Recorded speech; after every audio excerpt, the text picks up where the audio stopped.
भवतु सहनौ भुनक्तु सह वीर्यं करवावहै तेजस्विनावधीतमस्तु मा विद्विषावहै। ॐ शान्ति शान्ति शान्तिः।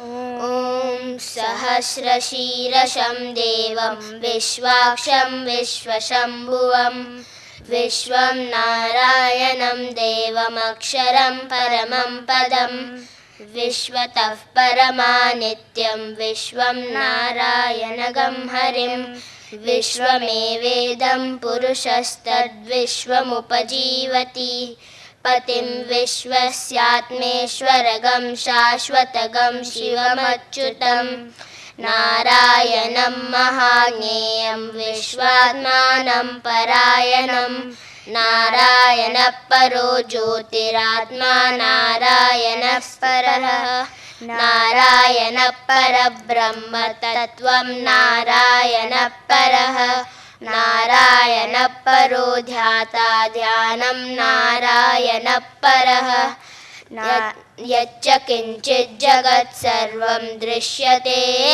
श्रूयतेऽपि वा अन्तर्बहिश्च तत्सर्वं व्याप्य नारायणस्थितः अनन्तम् अव्ययं कविगं समुद्रेन्तं विश्वशम्भुवं पद्मकोशप्रतीकाशगं हृदयं चाप्यधोमुखम् अधो निष्ट्याविदस्यान्ते नाभ्यामुपरि तिष्ठति ज्वालमालाखुलं भाति विश्वस्यायतनं महत् सन्ततगं शिलाभिस्तुल्लम्बत्याकोशसन्निभं तस्यान्ते सुशिरगं सूक्ष्मं तस्मिन् सर्वं प्रतिष्ठितं तस्य मध्ये महानग्निर्विश्वाचिर्विश्वतोमुखः सोग्रभोग्विभजन्तिष्ठन्नाहारमजरः कविः तीर्यगूर्वमदस्यायीरश्मयस्य सन्तता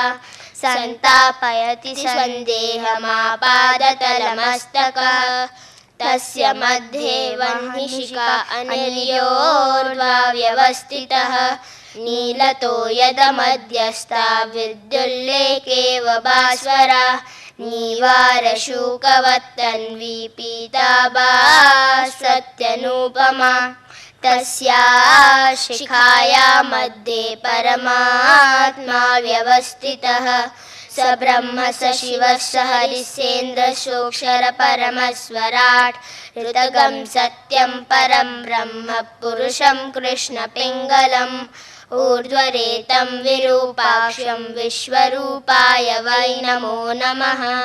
ॐ नारायणाय विद्महे वासुदेवाय धीमहि तन्नो विष्णुः प्रचोदयात्। ॐ शान्ति शान्ति शान्तिः। नीलारविन्दसुहृदा सदृशं प्रसादे तुल्यं तथा तेजसितो यजबान्धवेन ब्राह्म्यां स्थितौ तु पितरं वटमूलवासं संस्मारयन्तमचलं तमनुस्मरामः। ओम श्री गुरुभ्यो नमः। It's wonderful that this evening all of us are here to apply our mind together to this sacred text, Ishavasya Upanishad, this sacred work found in the Yajurveda. And imagine this has inspired generations after generations of spiritual seekers for not centuries but thousands of years on the Indian soil and abroad too. This evening, all of us could have done anything else. And in this world, there are things to do endlessly if you go for them. They will never end. More you do to set this world right, more remains. However, all of you decided to come and listen to the Vedanta. That is indeed very wonderful. Long back, when I began my studies of the Vedanta, somewhere in 1980, that is when I got exposed to these beautiful teachings. There was a young brahmachari in Chennai. Before I attended the classes of Gurudev Chinmayananji, who thundered the truths of the Gita and Upanishads, while his books had inspired me, but in person it was a brahmachari whose classes I attended first. Within a few months I ended up to be in the front rows of Swami Chinmayananji's Gita Jnana Yajna. But before that, a young brahmachari was holding classes in Chennai every Sunday. I went there. I was a student of a college at that time there. And he had a blackboard and he showed a circle. And he explained that this is the circle of karma. And he said, every karma has its phala, result.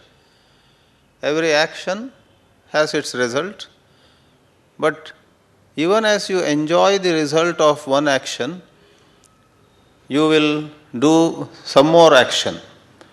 It's not possible for a common man or a lady to go through life without some more actions.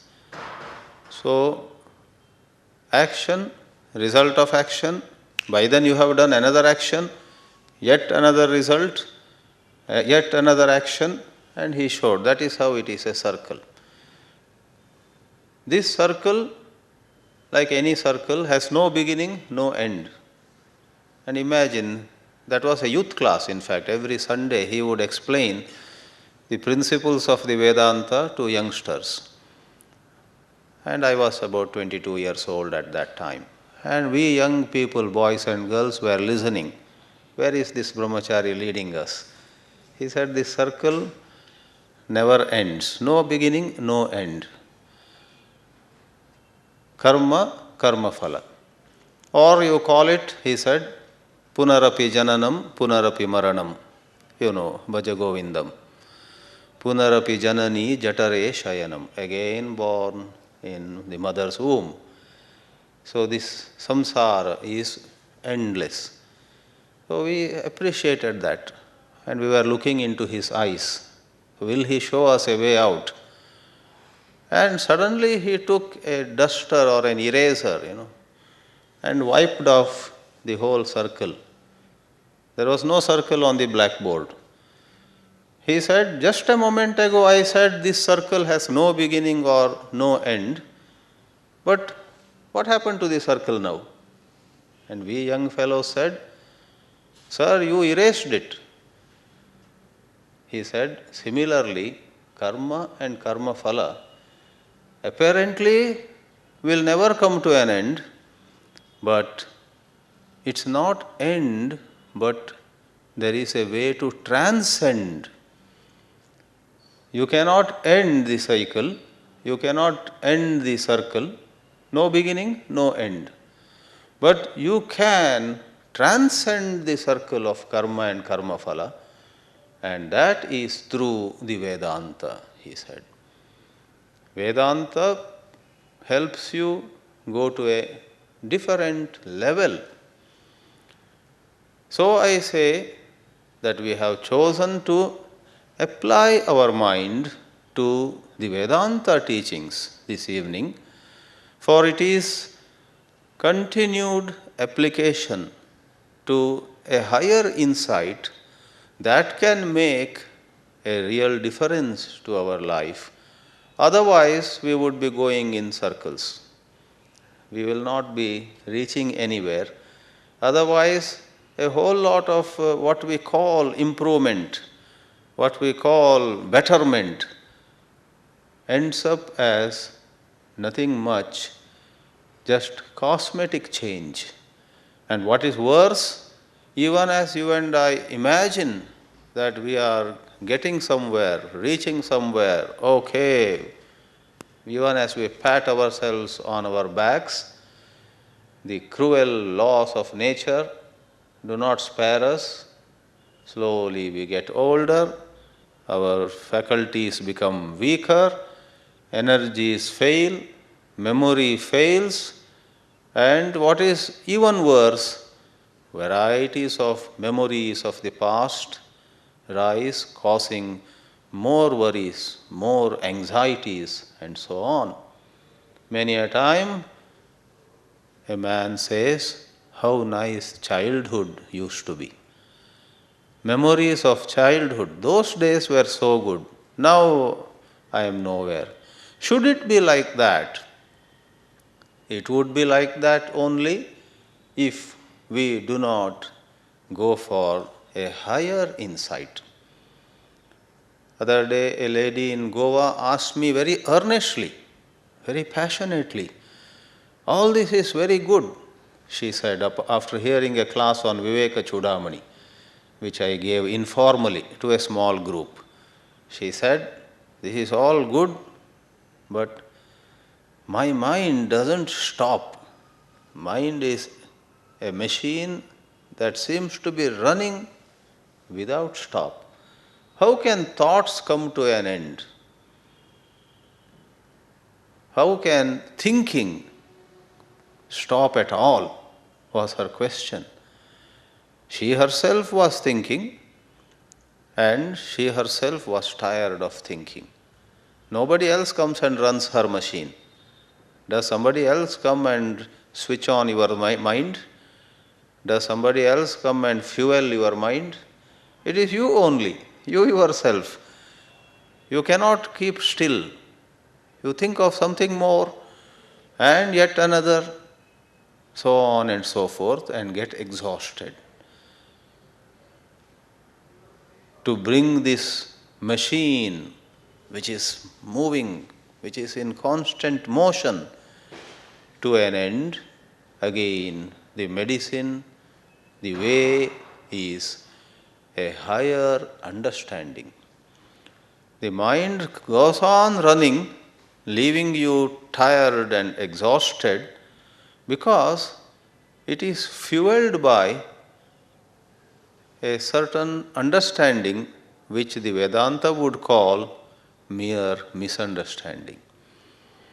The Vedanta would say, you have a basic misunderstanding about life, about yourself, and this basic misunderstanding spreads everywhere. It doesn't spare any field, any part of your life. Everywhere the basic lack of self-knowledge leaves its imprint, and that is how life seems to be a very long journey, apparently not ending at all. What is the way out? If it is misunderstanding that is causing all this misery, then once more, you need to have right understanding. And the Upanishads are all about giving to us right understanding. Upanishads are the means to right knowledge, right wisdom. Sri Shankaracharya was very fond of this word, samyak darshana, right seeing. The good old example every one of us here perhaps knows. You don't see rightly, you think there is a snake over there and you are afraid. You see rightly and you find it is only a rope. In discovering the rope and finding that there is no snake, your fear, all your sweating, all your anxiety, what will now happen, all go away. So, for this mind to find some rest, for this thought machine to find some break, what we need once more is we need to apply ourselves to the means of right knowledge. Therefore, Vedanta is to be studied. In this Ishavasya, you will find that the rishis of this particular Upanishad present right in the beginning the highest understanding. It is so unique, therefore, it doesn't begin with somebody asking a question and the teacher answering with the prolonged or a bit detailed introduction and so on. Nothing of that sort. Ishavasya begins with the liberating vision. Therefore, we have titled these lectures The Liberating Vision, The Liberating Drishti. And it's made available to us right away in the first mantra. Therefore, I have read that Mahatma Gandhi went to the extent of saying, if all scriptures of Hinduism were, for some reason, by some accident, burnt, turned to ashes, and just Ishavasya Upanishad with its 18 mantras remains, that is good enough. Sanatana Dharma would be revived. And he did not stop there. He took a pause, and Gandhiji continued to say that even among the 18 mantras, suppose all the mantras were to be lost by some accident or whatever, but the first 2 mantras were to remain, that is good enough. And if I remember right, he would finally say, if the first mantra remains, that is good enough. So this to the first mantra, where Ishavasyam are the first 2 words. Isha, first word, Vasyam, second word. Isha Vasyam idam sarvam yat kincha jagatyam jagat tena tyaktena bunjitaha ma agradaha kasya svidhanam is just one mantra. And what made Mahatma Gandhi say that if just this one mantra were to remain, that is good enough for the revival of a whole body of wisdom constituting Sanatana Dharma. We shall soon see that yes, the first mantra gives the liberating vision, and rest of it is, if somebody says, I am not getting it, I am not able to grasp this, or it appeals to me, but I am not yet ready for it. Give me some steps, give me some supports, give me some props, or give me some other material so that I may prepare my mind for this beautiful insight which I respect, but alas, and so on. Suppose somebody were to ask for something to prop up, then yes, the second mantra and third up to the 18th are available. The first mantra we shall attempt this very first evening of the discourse series gives to us something very sublime. In a way, yes, it's rather not in our reach, but in another way, it's not anything very far also. In fact, the most beautiful things in our life are like that. They are almost within our reach, but we just slip from them. Why big philosophical words? A simple word like pure love. Who is not capable of pure love? Pure love is what everybody wants in every breath of theirs. We want to love, we want to be loved. Pure love is the most desired commodity or most desired thing in life. However, some if or some but comes in between. And none of us is able to live in a state of pure love. Our love becomes conditional. Our relationships have some terms and conditions and so many questions. Leave alone loving the whole world in a pure way, we cannot claim to love even one person in the world on this earth purely. Because this mind, this flow of thoughts in us, every moment gets affected by the shadow of what I called a while ago the basic misunderstanding, the basic fear, me, my, what will happen to my interests, where will I be? Time and again we hear of people who are miserable. We too are miserable, but we hear of people or we meet people who are 100 times more miserable. Many of us, though we are miserable, are able to put up a smile, a plastic smile at least. Many of us, at least on occasions, when things are going good, in the company of friends, or at such a place like this beautiful hall, where everybody has come to do some satsanga, we feel good. We are not only putting up a smile, we experience some peace. But perhaps I would not be wrong if I say, even here, hardly anyone is totally free of worries or anxieties. If not in the hall, as soon as we step out of the hall, both the audience and the speaker start worrying about tomorrow or day after. All this is okay. But what about this problem? And so on. So yes, hardly anyone is free of worries, but I was touching upon, I was trying to talk about some people who are visibly agitated. Now just check, when people are agitated,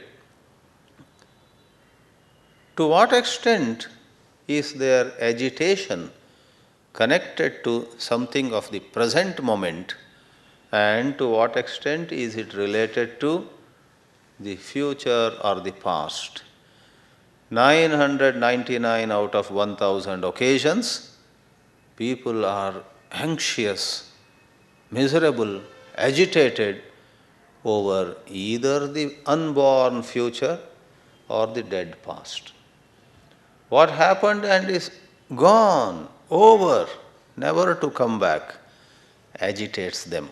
Why did this happen? And why did it happen of all people to me? Why not to the neighbor? Why at such a time?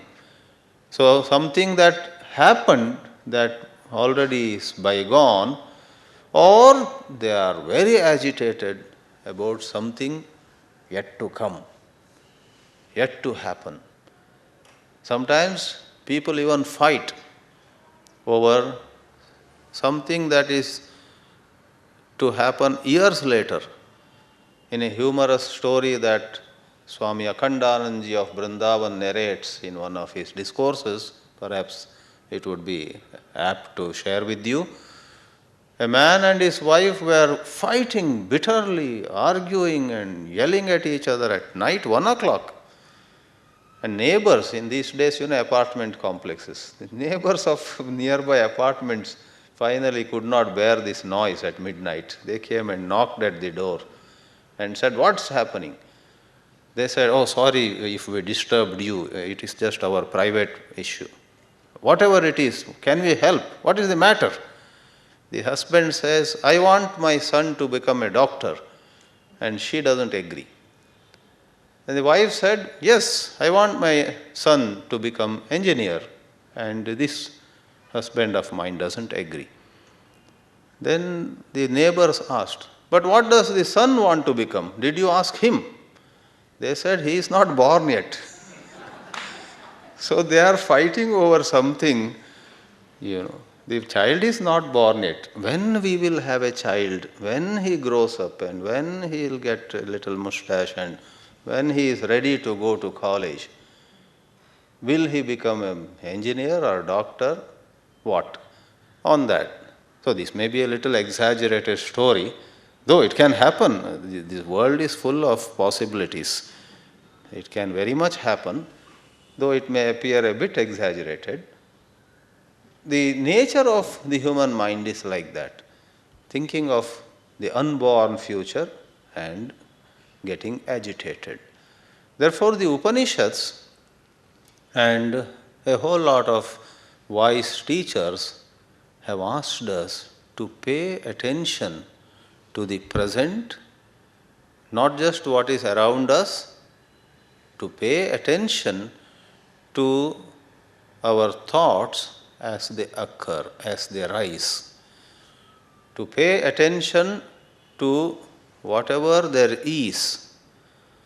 Suppose at a given moment you are bored, pay attention to that boredom and understand what it is all about.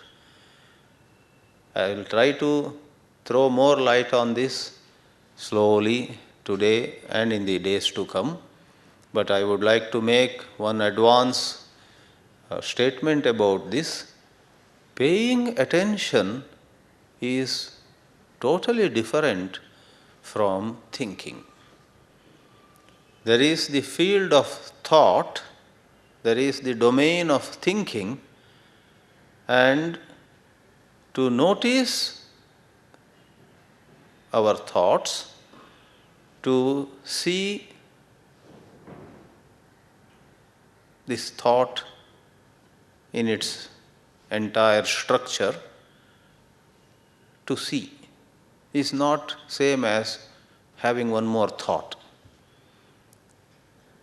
Think about it. Thinking and seeing a thought, are they different? Don't agree with me just like that, or don't just note it down. Okay, thinking and seeing are different. I will think about it next Sunday. Don't keep it as, for cold storage, to be reflected upon when I have a more available mind. Right now, I am agitated. We all tend to do this. Keep, things for attending to later. Instead, it's not a big deal really. I am not asking you to solve some complex mathematical equation, mathematical problem. It's in you. It's right in you. That is, thinking goes on in you, you think, and seeing also is in you. Like if you are amused by something, maybe by this lecture, your mind is in a state of amusement. Your mind is amused. And then you are aware of this state. Maybe dimly aware, or maybe very much aware, whatever, you are aware. Being aware is, in Sanskrit we call it vilakshana. Vilakshana means it stands apart. It has a category of its own. Thoughts come in many varieties. Good thoughts, bad thoughts, noble thoughts, thoughts loaded with emotions, or dull thoughts lacking in emotions, dry thoughts. So thoughts and emotions are one domain, one whole field. And here is seeing. In the Vedanta, in many texts, many works, the example of the light is given. For example, in a work by Swami Vidyaranya called Panchadashi, there is a whole chapter titled Nataka Deepa. There is a stage where a play is played, actors come, dancers come, comedians come, And when some dance or some music is going on, there are singers, instrumentalists, and so on. A lot of things are going on the stage. And there are the audience, members of the audience, the spectators. And this Nataka Deepa Prakarana, a certain chapter in Panchadashi, a work having 15 chapters. Therefore, it's called Panchadashi. Panchadasha means 15. So, in that chapter, it is said, the lamp is not the hero, is not the heroine, is not the villain. The lamp is not the musician. The lamp is not the dancer. The lamp is not the audience. The lamp is not the instruments that the musicians are playing. It is Vilakshana. The lamp, and there again the light of the lamp. The light of the lamp is different from all the things that this light illumines. The illumined and the light that illumines are different. Giving this example, the Vedanta scripture helps us to see that we too have in us a light, the light of awareness, the light of watching, the ability to witness, the ability to be aware. Alas, the problem is we hardly are stationed in that light of awareness. We are stationed, we are positioned, we are mounted on the horse called thought. I don't know whether I should call it horse or donkey. Maybe sometimes it is a horse when we achieve a lot of things using the mind, and some other times it is a donkey when we do idiotic things. Sometimes it is a monkey too. In other words, thought is of varieties of nature. The light that illumines thoughts is Vilakshana. It stands on its own. We are not stationed there. We are carried away by thoughts. And what are thoughts? Thoughts are, we take them to be very genuine, we take them to be real, we take them for their face value. But alas, actually thoughts are results of so many forms of conditionings, so many influences. We have all been brainwashed by this society. And I should agree, the society is no other than we ourselves. We build the society, then the society brainwashes us, conditions us. Thoughts are not so pure or so objective or so simple as we imagine. Rather, our thoughts are the products of very many pushes and pulls. Some old hurt, or some old pride, some pleasure we enjoyed in the past, or some pain that we suffered again in the past, colors our thoughts. We do not think with a truly unbiased mind. Our mind has its own bias. Therefore, we are coming closer to the gist of the Shanti mantra as well as the first mantra of the Ishavasya Upanishad, because thoughts which we are riding all the time have been highly conditioned, have been highly colored. We are in for a problem. It is thoughts that are colored which make us see life again and again erroneously. Suppose we were to wear green glasses, would not everything look green? If we were to wear red glasses, everything would look red. If I were to wear blue glasses, I would wonder for a moment, why are people wearing blue dress today? All of them are in blue dress. Then I take out my blue glasses, then I say, oh no, it was the color of the glasses that made me think all are wearing blue glasses, right? So our thoughts have their own conditioning which prevent us from seeing rightly. Once in a while, to have some colored glasses may be good also. For that matter, your cooling glasses. When you are walking in hot sun, when the sun is piercing, you knowingly wear the dark glasses, so the strain is less. The sun doesn't come across as harsh. Long back I had read a little story. A farmer or a villager was taking his cows for grazing. He had 8 or 10 cows.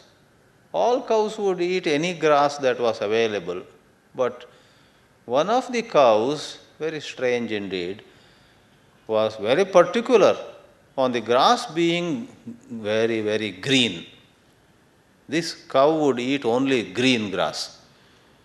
Color discrimination, would you call it?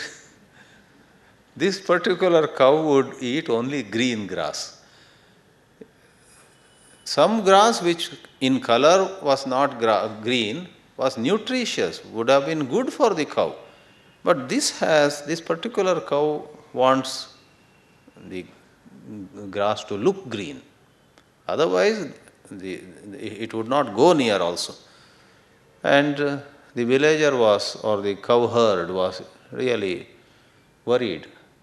Then a friend of his solves the problem. That particular cow is given some green glasses. Imagine a cow with glasses. So this cow with green glasses goes, and next day onwards, no difficulty. The cow eats pretty much all the grass that was made available. So the villager. So sometimes, yes, knowingly a certain coloring may be helpful, but otherwise it is not. The Ishavasya Upanishad, of which a little booklet has been given to you, has 18 mantras, and right away this evening, against the backdrop of some introductory comments I have made, let's see how these mantras give to us an entirely different vision, removing the undesirable color in the glasses that we are wearing, the glasses being no different from our thoughts, our mind. These mantras are meant to cleanse our mind, to purify our thoughts. Let's read the Shanti mantra. More often you may have heard this Purnamadaha at the end of functions, but actually this Shanti mantra can be chanted anywhere, at the beginning, in the middle, at the end. Somehow in certain organizations or in certain ashrams, they made it a practice to chant this at the end of functions, ceremonies and so on. So there is no need really to associate this with end of a program only. In this Upanishad, it comes as the beginning invocation. Most of you, if not all, know this mantra. However, softly repeat after me. Om Purnamadaha Purnamidam Purnat Purnamudachyate Purnasya Purnamadaya Purnamevavashishyate. Om Shanti Shanti Shanti.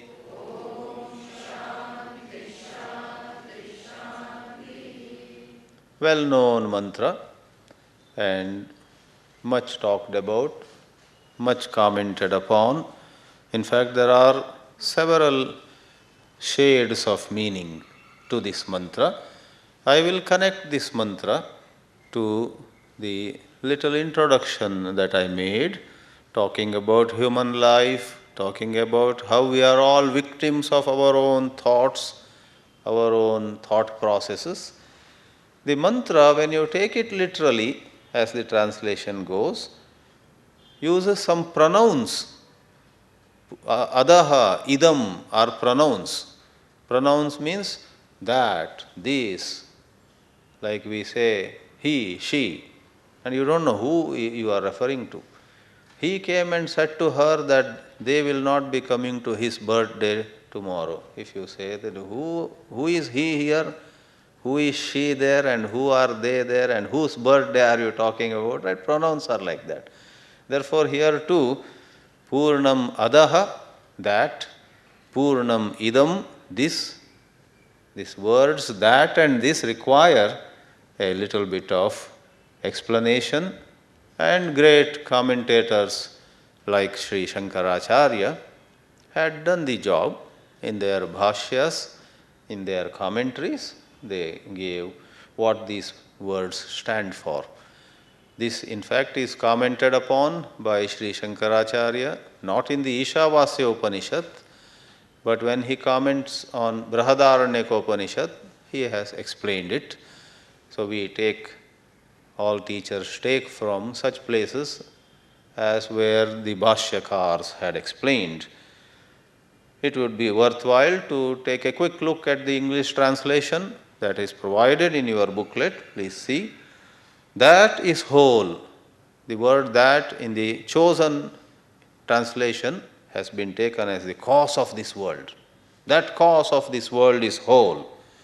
And this visible world, the effect, is also whole. Purna is translated as whole.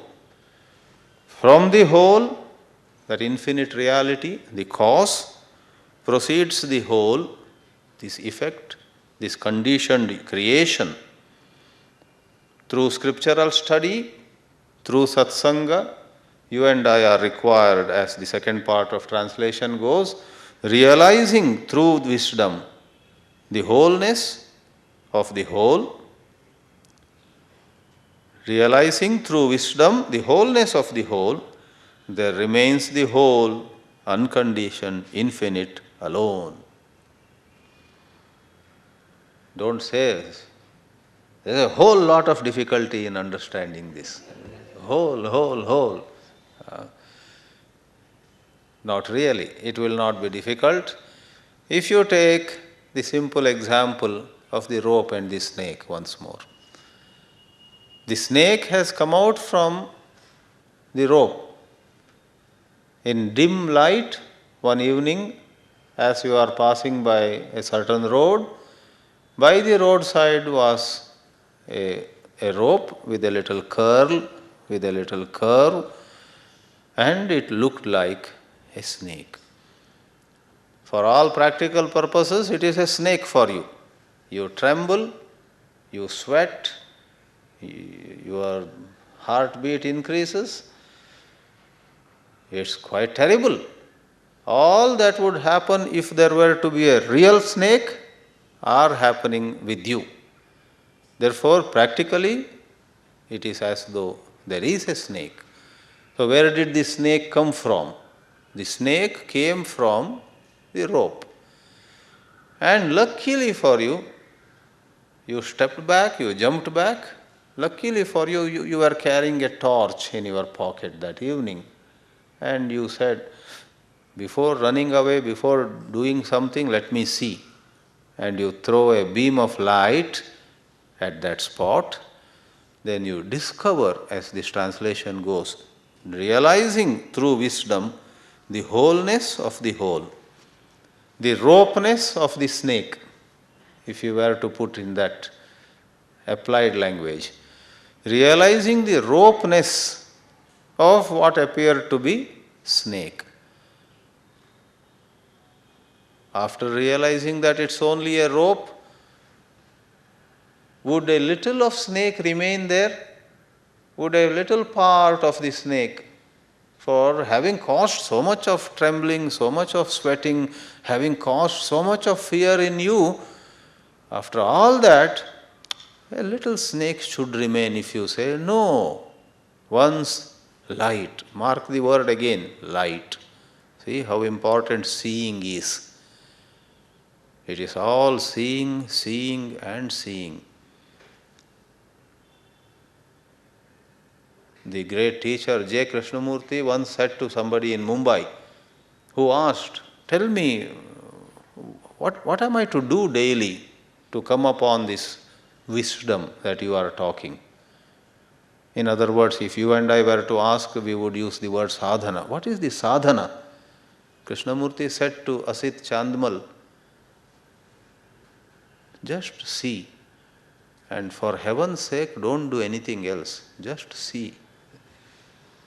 So Krishnamurti is a master of seeing.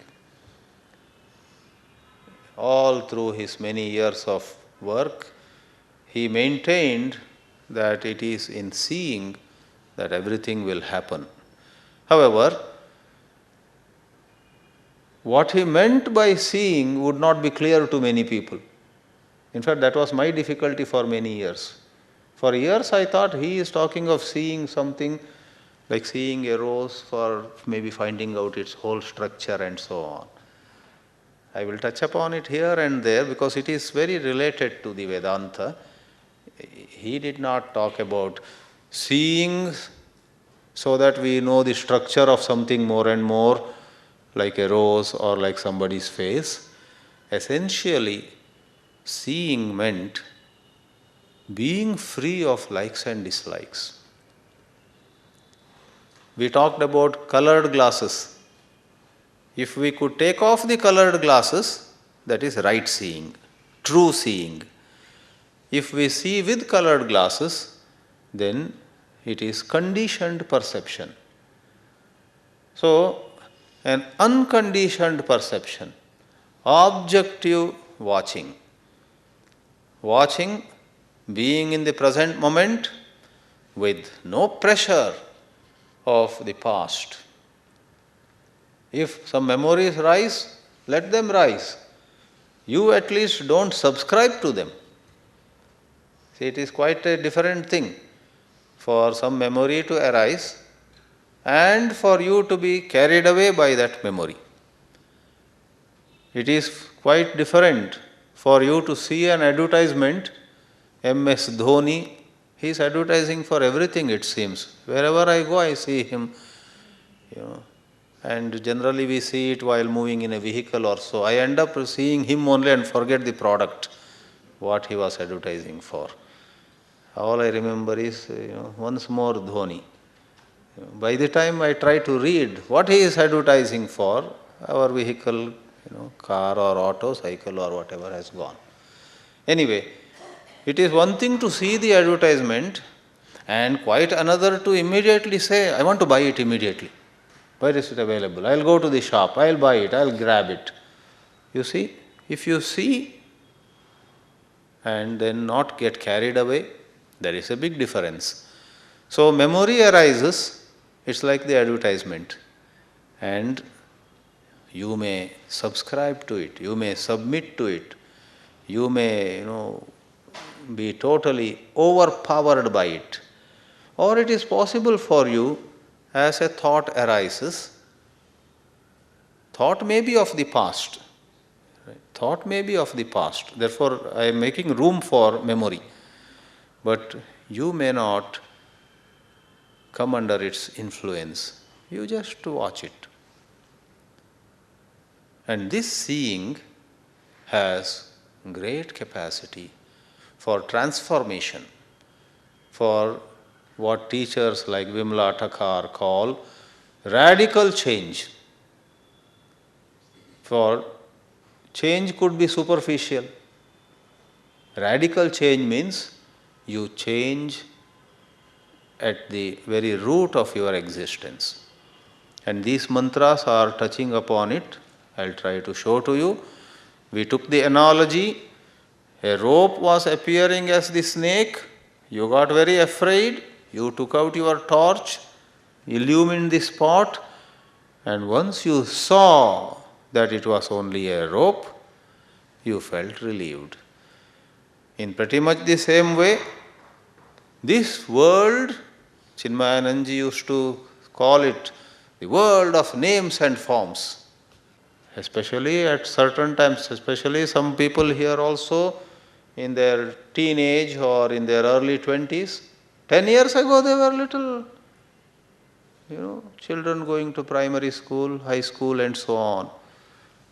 The two children who sang the Narayana Sukta, right? See them after 10 years and see them after 20 years, they would be perhaps parents.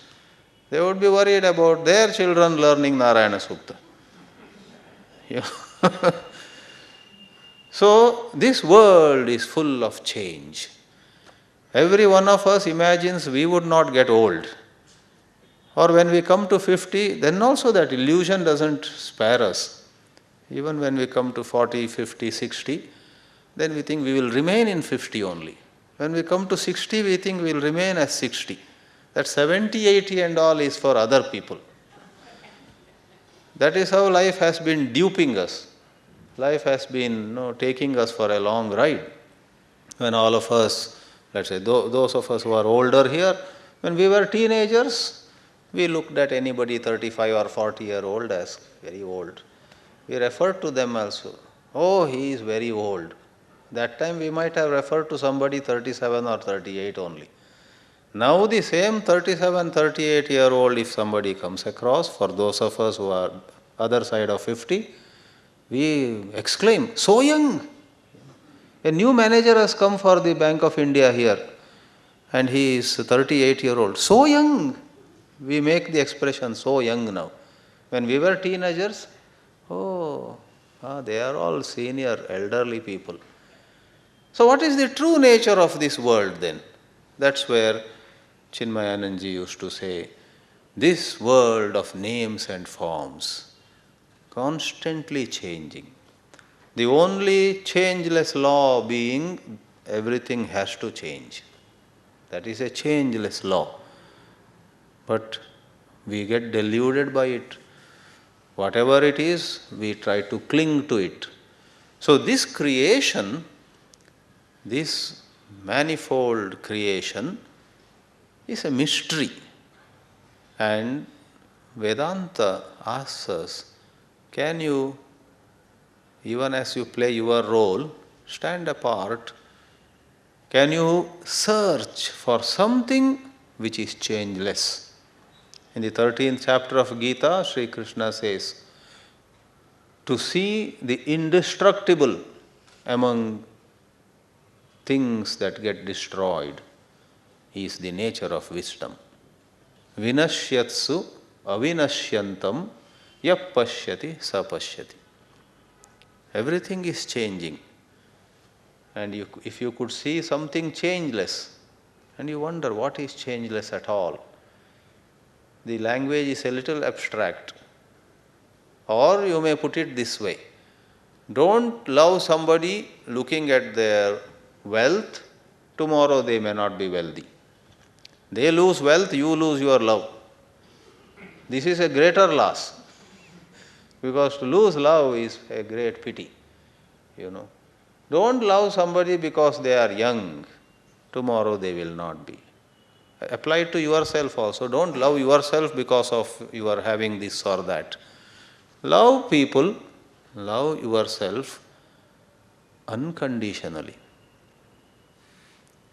Well said, but how? Question how arises. Perhaps I may quickly touch upon how seeing may help here.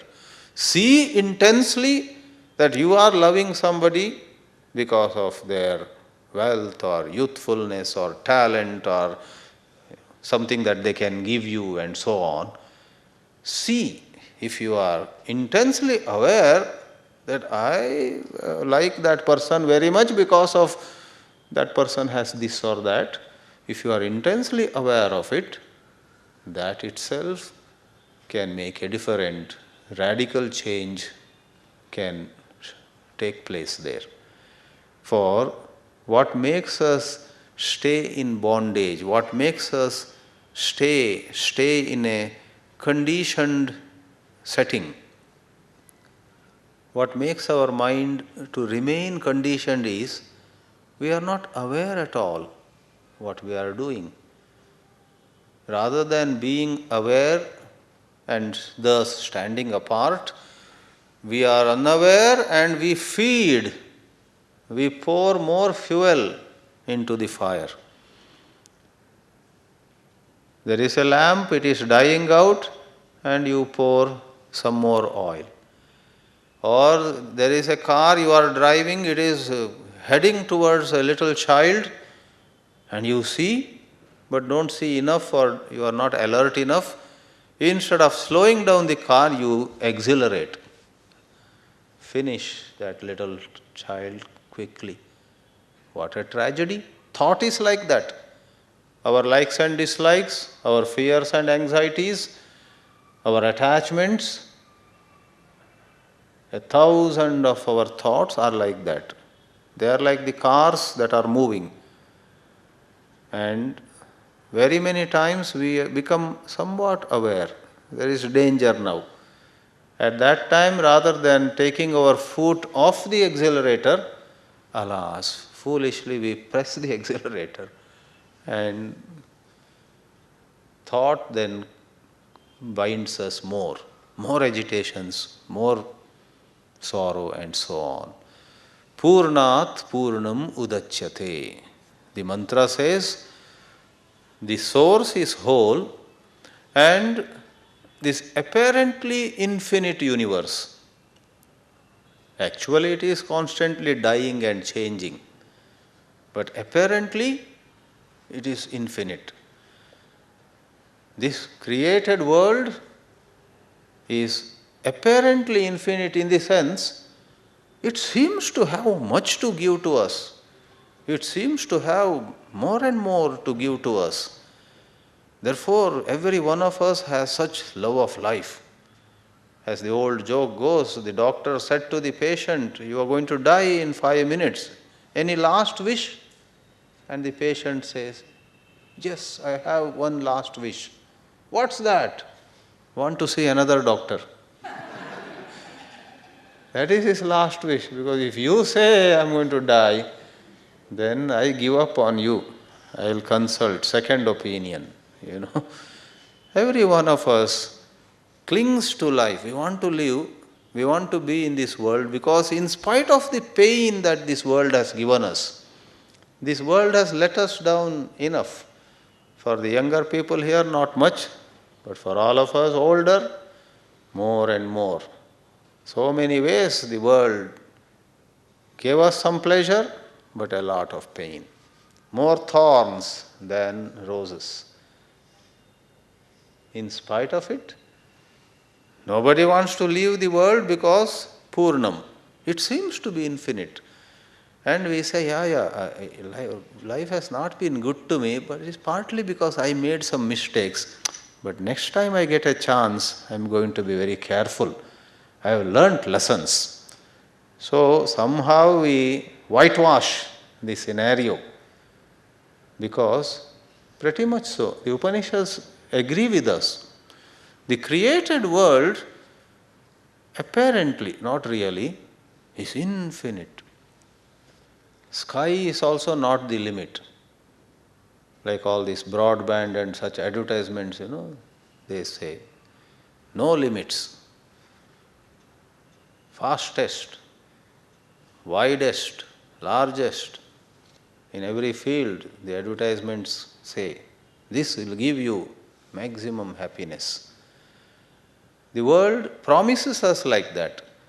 However, the Upanishad mantra says, this world, which promises to be infinite, is actually not infinite. Its source is infinite. Lift your eyes and see its source. I believe there was a man who, maybe during some marriage or some such function, stood at the door of a room where all sweets had been kept. And the man had the key. He opened the door, and for all the children who had come to the marriage, he had a special offer. You don't have to wait till the lunch. Normally, you go to a marriage, only some sharbat is given in the beginning. Some sharbat to drink and something they sprinkle on us, or they put some perfume on the hand and so on. Then we have to sit talking about politics or anything you like. Till that young man and woman, are declared married, in some ceremonies you throw some sacred rice on them. Then only you get to eat the laddu, the jalebi, the payasam, the kheer, the meal is served. But apparently in this story, the man at the door of the sweet store, the storeroom of the sweets at the marriage hall, said to children, for you exception, come and whatever you ask I will give. One child asked for jalebi. He said, take, le lo. Tum abhi khao, wo bade log baad mein khayenge. The child took. Another asked for laddu. Laddu was given. Another smart child said, I want 3 pedas. I thought, 3 pedas, number also no limit. But then there came a smart, very smart child. He said, uncle, if you don't mind, give me the key of this store. Aap jara chai pi ke aiye. Go take a break. Very smart child indeed. So Upanishad is asking us, can we do that? Instead of asking for a better house, a better car, a better this, better that, or maybe like Yayati, just for 10 years, give me young age, Lord. Just I made a few mistakes now, just for a little while, make me 25-year-old again, whatever, Baad mein wapas lo. So we are asking for jalebi, laddu, 3 pedas and such thing. Instead of that, like the last child, the very key of the storeroom of sweets, that is source. 15th chapter talks of urdhva moolam adashakam ashwatham prahuravyayam. This creation is like an upside down tree. Its roots, figuratively roots standing for source, is above. Paramatma is the root, is the source. Generally we don't look up. We only see the branches that are spread out. If you imagine an upside down tree and look down, the branches and leaves and fruits and flowers. Only if you look up, the roots of this upside down tree can be seen. This is in the same spirit. Purnat Purnam Udachyate. This very, very impressive universe, hats off to it, has come from something which alone is truly whole. The conditioned whole is a mere appearance. You want to settle for an appearance, or do you want to get the real? In Viveka Chudamani, there is a certain shloka which says, would you be content with a beautiful, grand picture of the full moon, wallpaper, a wonderful painting on the wall of the full moon? Would you be content with that? Or on a full moon night, on a pleasant evening, weather is nice, cool breeze is blowing, your house is by a lake, would you not go out and see the real moon?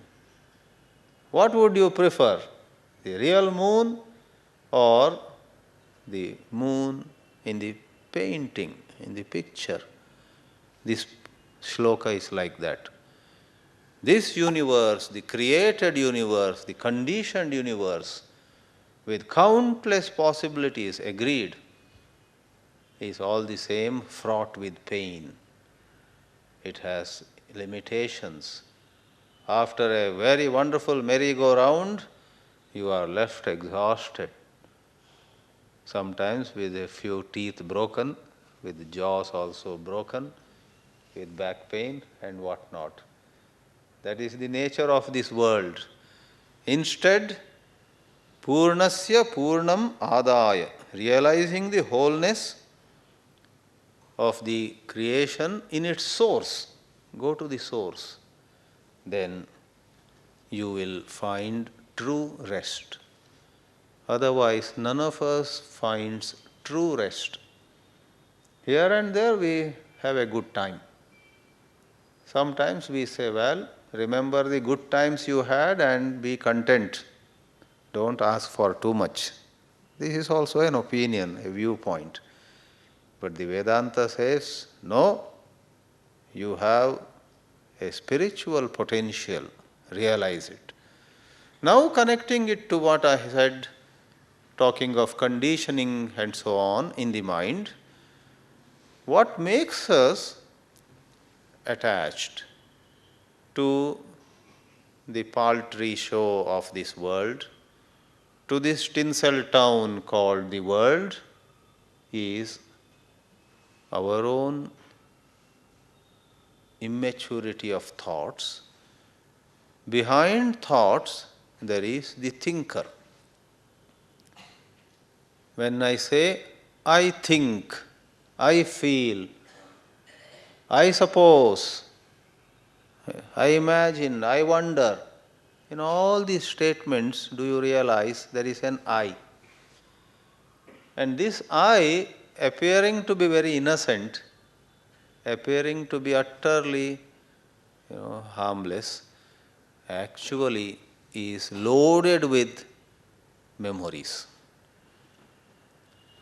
I think something, you think something, and she thinks something. Our thoughts are different. Why are our thoughts different? Because the I in each of us is different. The I in me is a storehouse of my hurts, my pride, my failures. In fact, not so much the events, but to be precise, following every event, my mind would have come to some conclusions. My mind would have written some equations. That is where a worldly man and a wise man differ. A saint's mind passes through events, through success or failure, without writing an equation after that. A saint's mind, very rare to find indeed, goes through success and failure and remains empty, pure, free, without a pressure, without some registration. I am using the word registration in the sense of without registering, without recording some kind of conclusion. Suppose I go to Hyderabad and I suffer in some way. In my immaturity, I can register an opinion in my mind. Hyderabad is a bad place. Because you fell down or you got cheated, you got pickpocketed, or because you met with an accident in Hyderabad, why do you label whole Hyderabad? Accidents can take place in Bangalore or Pune, Delhi or Kolkata also. But we tend to do this. Our mind labels communities, people, persons. Our mind tends to write a all-time opinion, all women of the world. All women are like this, all men are like that, and so on. Right? Whereas a saint's mind does not thus get stuck in an opinion. It suffers, that is, physical suffering comes to everybody. Saints also fall sick. Saints also meet with accidents. Saints also get sometimes stoned. You and I also sometimes meet with pain. Things can happen to anyone. But they do not have revenge. They do not say, somebody of that particular community did this, therefore I will teach that whole community a lesson and roll up the sleeves and so on. They won't do that. They go through it. Instead of revenge, they have therefore forgiveness. So, the mind which is full of rigid opinions, the mind which gets loaded with some kind of wanting to settle score about others, it's like that. I will teach him a lesson. Or sometimes it is about ourselves. Our mind could register, record, in that sense I am using the word, an opinion. I am an unlucky person. I am born like that. Years ago, a young man from Kolkata had written a postcard to me. Swamiji, now I am convinced. God created me with a manufacturing defect. He wrote like that. This is called registering an opinion. Maybe he failed in an examination or some friendship, failed. Something bad happened to him. You know very well in life, very many times, a sad event leads to a lot of good too. You cannot have a final word on anything. A young boy who passed 12th standard, years ago it happened with me in Bangalore, came to me crying and sobbing, and he wanted to do engineering. He had got a seat in engineering, but it was not in Bangalore, some faraway place. And his father said, no, if you are at home, I cannot send you that far. Those days, fees, everything was peanuts compared with these days. But even then, the father said nothing. And the boy cried, was actually almost suicidal. Perhaps the one benefit that he got by meeting me was his idea of suicide dropped. But sorrow did not, that tremendous sorrow. I succeeded in preventing him from, I talked to him, listened to him, but I remember at the end of it, as he went his way, crying only one evening, I felt that I had not succeeded in cheering him up, because he came crying, he went crying. So apparently, when his father refused to send him to that engineering course in a distant place, it was the saddest day for him. But the next week he got admitted to veterinary course, Bachelor of Veterinary Science. And they said it was in Bangalore only, he joined, half-heartedly. I wanted to become an engineer, but now this Pashupalan, to see cows and all this I have to do. So he went with some kind of negative thought.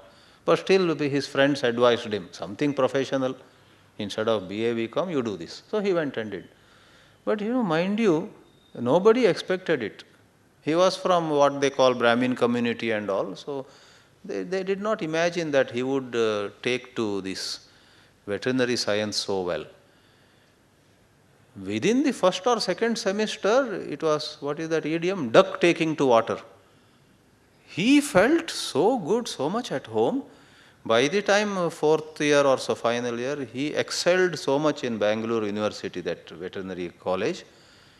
By merit, he went to US, and there also flying colors, medals, trophies, and so on. Today also he is there as a professor in one university there. He has settled. The news later on was that all compliments should go to his father, who prevented him from joining engineering. If he had joined engineering, he would have been miserable, perhaps. See, normally when we are in 10th or 12th standard, what do we know about engineering or medicine? It is all fancy.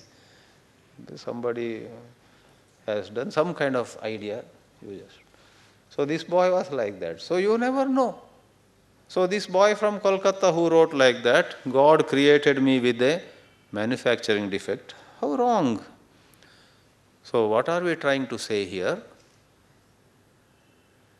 If our mind were not to be stuck to an opinion, to rigid opinions, to rigid judgments, she is bad, he is good, they are unkind, this person is only my friend, I am poor, I am bad there. Countless opinions come to us.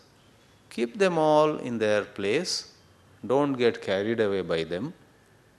This is the psychological explanation of moving from the effect to the cause. The effect, the created world, more than the physical world, there is the psychological world. More than the houses and cars and travel and restaurants and food and clothes and jewelry, these are physical things. More than them, it is what opinion I have of jewelry, what thought makes of house, a new house, what thought makes of fine clothes, what thinking makes of cars, what thinking makes of practically everything. Corresponding to the so-called physical world, there is a psychological world made of thoughts.